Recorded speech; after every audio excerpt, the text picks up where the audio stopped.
Good morning, students. How are you all? I hope you all are doing good at your home. जैसे कि आप सबको पता है कि we are having exams, right? तो अभी एग्ज़ाम से पहले हमें रिवीजन तो करना पड़ेगा और मैंने आपको प्रैक्टिस शीट भिजवाई है। उस प्रैक्टिस शीट का हम रिवीजन स्टार्ट करते हैं इस वीडियो में, ठीक है? उस प्रैक्टिस शीट में 4 पार्ट्स दिए हुए हैं। First one is unseen passage, second one is seen passage, third one is MCQ and fourth one is writing portion. आज के हमारे इस वीडियो में सबसे पहले हम unseen passage and seen passage समझेंगे, सीखेंगे, ठीक है? So let's get started. Practice sheet section A, unseen passage. सबसे पहले हम ये पैसेज समझते हैं, उसके बाद आंसर सॉल्व करेंगे, ठीक है? First one, early rising is good for health. It gives us strength to work hard. The morning air is cool and fresh. It is very calm at that time. There is no noise. It is a good time to exercise. It is a good time to read and write. Early rising is a good habit. All students should get up early. They should get up early and go to bed early. तो इस paragraph में क्या समझ में आता है कि early rising is good for our health. सुबह जल्दी उठने से हमें काम करने की ताकत मिलती है। It gives us strength to work hard. सुबह जो मॉर्निंग एयर होती है वो एकदम फ्रेश होती है और कूल भी होती है। अभी फ्रेश क्यों होती है? क्योंकि मॉर्निंग टाइम में इतने व्हीकल्स नहीं निकलते हैं। जैसे जैसे मॉर्निंग में आप लोग स्कूल जाते हो, उसके बाद बाकी सब लोग अपने काम पे जाते हैं, तो दोपहर तक जो एयर होती है वो पॉल्यूटेड हो जाती है, पर सुबह एकदम मॉर्निंग में जो एयर होती है वो एकदम फ्रेश होती है। और सुबह बहुत आवाज़ भी नहीं होती है और मॉर्निंग एयर भी फ्रेश होती है, तो it's good time to exercise. मतलब सुबह मॉर्निंग में जल्दी उठने के बाद हमें एक्सरसाइज करनी चाहिए। It is a good time to read and write. Morning में जल्दी उठ के रीडिंग करने से हमें वो चीज़ याद रहती है, ठीक है? सब स्टूडेंट्स को मॉर्निंग में जल्दी उठ के रीडिंग करना चाहिए। तो क्या होता है, आप एक बार रीड करोगे ना तो ही आपको पैराग्राफ याद हो जाएगा। They should get up early and go to bed early. सुबह जल्दी उठना चाहिए और रात को जल्दी सो जाना चाहिए। Now MCQs। First one, early rising is good for dash. Early rising है वो गुड फॉर हेल्थ है। अब ये जो आंसर्स हैं वो सब आपको पैराग्राफ में से ही ढूंढने हैं और फर्स्ट लाइन में लिखा हुआ है early rising is good for health, okay? Second one, it gives us dash to work hard. देखो सेकेंड लाइन में दिया हुआ है it gives us strength to work hard. Third one, the morning air is cool and fresh. इसका answer भी दिया हुआ है, the morning air is cool and fresh, first line में दिया हुआ है। उसके बाद fourth one, it is a good time to exercise. ये सेकेंड लाइन में दिया हुआ है, it is a good time to exercise. Early rising is a dash habit. Early rising is a good habit. और उसके बाद right the opposite of late. अभी इसका जो आंसर है ना वो पैराग्राफ में दिया हुआ होता है, अपोजिट का जो आंसर होता है वो हमें पैराग्राफ में से ढूंढना है। तो early rising is good for health, यहाँ पे हमारा आंसर है अर्ली। लेट का अपोजिट होता है अर्ली। तो ये था हमारा first unseen passage. Now second one,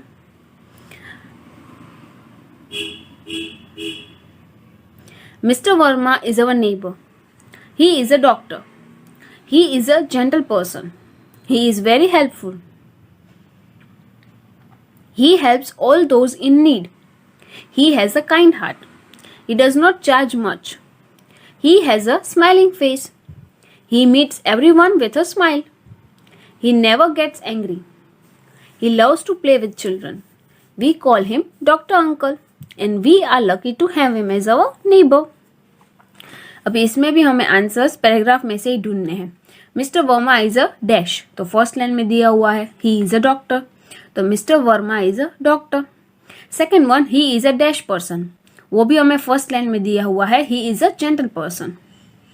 उसके बाद he has a dash face, so he has a smiling face, वो सेकेंड लाइन में दिया हुआ है he has a smiling face. Third one, he meets everyone with a smile, वो सब लोगों को मिलते हैं तो स्माइल करते हैं, सो वो भी हमें सेकेंड लाइन में लास्ट वर्ड दिया हुआ है he meets everyone with a smile. उसके बाद he loves to play with children. और हम उन्हें क्या कह के बुलाते हैं? We call him doctor uncle, right. उसके बाद third paragraph, I have loving parents, they love me and I respect them very much, they do everything for me. My dad is a college teacher, he is fond of reading. My mom is a gentle lady, he stays at home, she does all the work at home, she is busy all the time, she works hard for us, my parents never quarrel का meaning होता है झगड़ा करना। they are ideal parents, they teach me good habits and how lucky I am।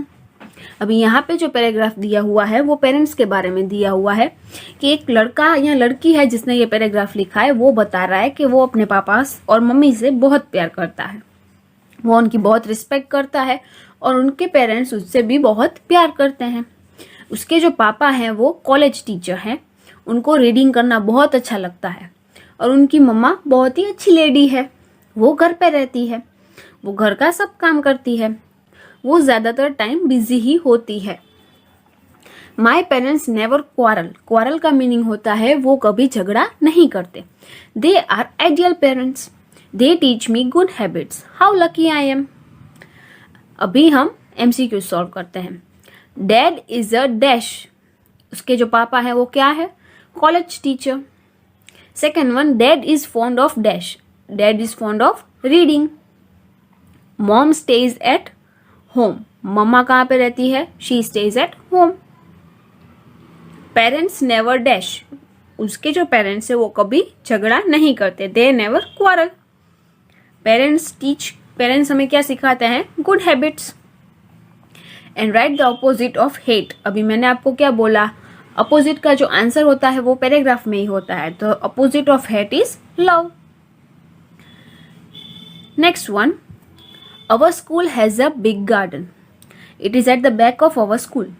It is a beautiful garden. It gives our school a beautiful look. Two gardeners look after it.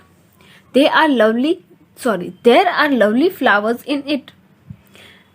There are some shady trees also. Students go there in the recess period. They do not pluck flowers.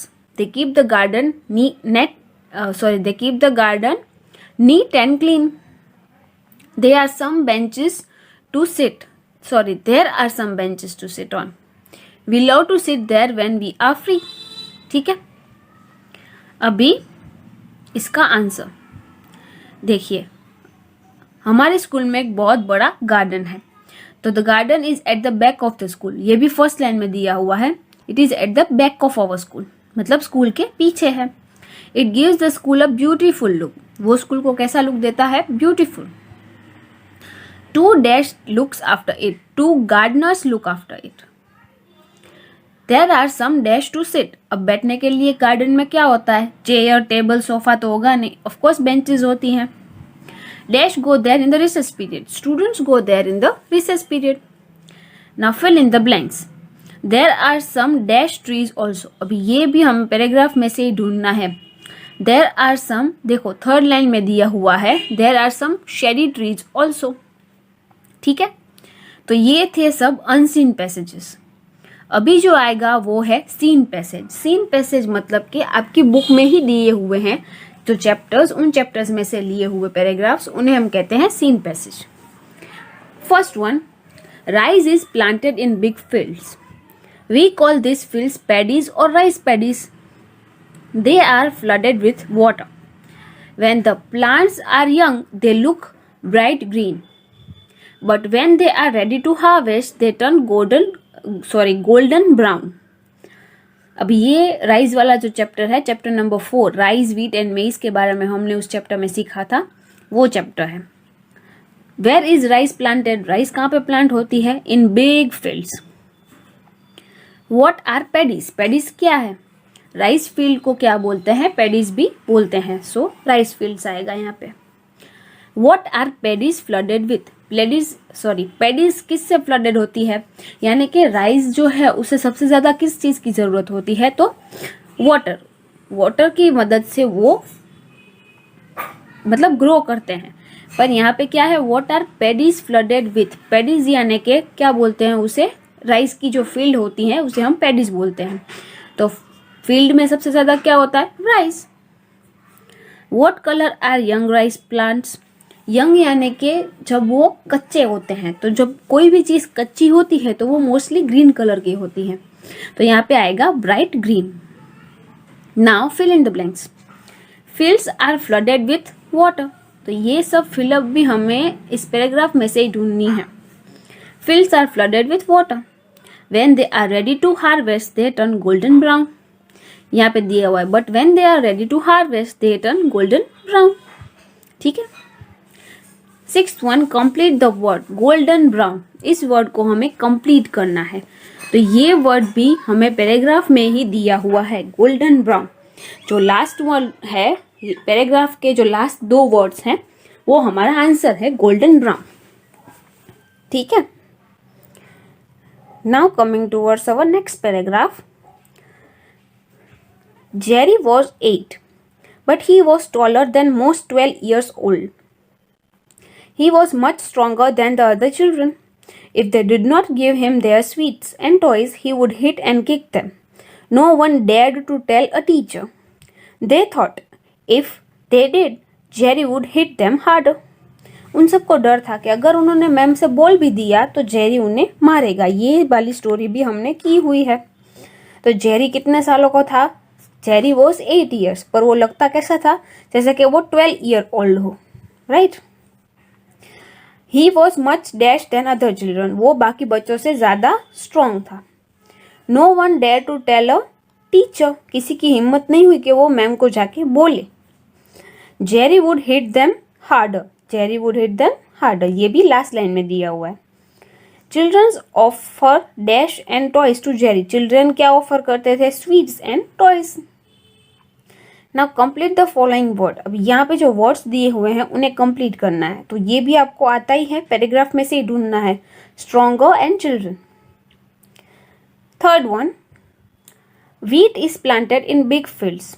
Farmers in India depend on rains to water their wheat crops. When there are no rains, they have to irrigate their fields with water from wells and canals. The wheat plant has a thin stalk grain of wheat grow in a head at the end of the stalk. We call it the ear. ये वाला chapter भी हमने किया हुआ है। Wheat is planted in dash field. Wheat कहाँ पे उगती है, बहुत बड़ी बड़ी खेती में। Farmers in dash depend on rain to water their wheat crops. Mostly farmers India में डिपेंड करते हैं कि भाई जब बारिश आएगी उससे पहले हम प्लांट कर दे, तो क्या बारिश के पानी की मदद से जो क्रॉप है वो उग जाएगा। पर मोस्टली कैसा होता है कि जितनी ज़रूरत होती है पानी की उतनी बारिश होती नहीं है, तो फिर वो क्या करते हैं, इरिगेशन की मदद से प्लांट को पानी पहुंचा देते हैं। when there are no rains, they have to irrigate their field with water from wells and canals. उसके बाद the wheat plant has thin stalk, thin यानी कि पतला। grains of dash grow in head at the end of the stalk. grains of wheat grow in a head at the end of the stalk. उसके बाद fill in the blanks, अब ये fill up भी आपको paragraph में से ही ढूंढनी है। we call it the ear, ये लास्ट लाइन है पैराग्राफ की, ठीक है। Now 4th 1, This wonderful animals come from the jungle of Africa. ये चिंपांजी वाला चैप्टर है, chapter number 6। They look very much like human beings. They use their hands and legs to walk on the ground. But they can also walk upright like men. They live in a family group. They love their young ones and take good care of them. Chimps are intelligent animals. They are capable of using simple tools. अभी chimps है वो कहाँ से आते हैं, they come from the jungle of Africa. Chimps come from the jungle of Africa. 2nd 1, they look much like dash, वो किसकी तरह दिखते हैं, they look much like human beings. They walk upright like man, वो किसकी तरह चलते हैं, वो ह्यूमन बींग की तरह सीधे चलते हैं। They live in family groups, वो किस में रहते हैं, फैमिली ग्रुप्स में, मतलब वो कहीं पे भी जाते हैं तो अपनी फैमिली को साथ में ही लेके जाते हैं। Dash are intelligent animals, chimps are intelligent animals. Six one, fill in the blanks, they are capable of using simple tools. ठीक है,